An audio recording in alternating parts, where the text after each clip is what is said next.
Finally साथीहरू 10,000 भन्दा बढी फाइदा दिने नयाँ आइपिओ आउन लागेको छ।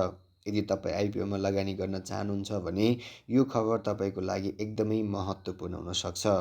आज हामी कुरा गर्दैछौँ हुलास आइरन इन्डस्ट्रिज लिमिटेडको आइपिओको बारेमा। हुलास आइरन इन्डस्ट्रिज लिमिटेडले आइपिओ निष्कासन गर्न नेपाल धितोपत्र बोर्डमा आवेदन दिएको छ। कम्पनीले कुल 97,50,000 किता सेयर जारी गर्ने प्रस्ताव गरेको छ। यस आइपिओको प्रति किता मूल्य 100 रुपैयाँ हुने बताइएको छ। यो company manufacturing and processing sector अन्तर्गत पर्छ। यदि यो आइपिओ स्वीकृत भयो भने नेपाली बजारमा औद्योगिक क्षेत्रको अर्को नयाँ कम्पनी थपिनेछ, जसले लगानीकर्तालाई लगानीको लागि नयाँ अवसर प्रदान गर्न सक्छ। हुलास ग्रुप नेपालकै परिचित औद्योगिक ग्रुप समूह हो। यस कारण धेरै लगानीकर्ताले यस आइपिओलाई चासोको साथ हेर्ने सम्भावना रहेको देखिन्छ। यो आइपिओ तपाईँलाई कस्तो लाग्यो?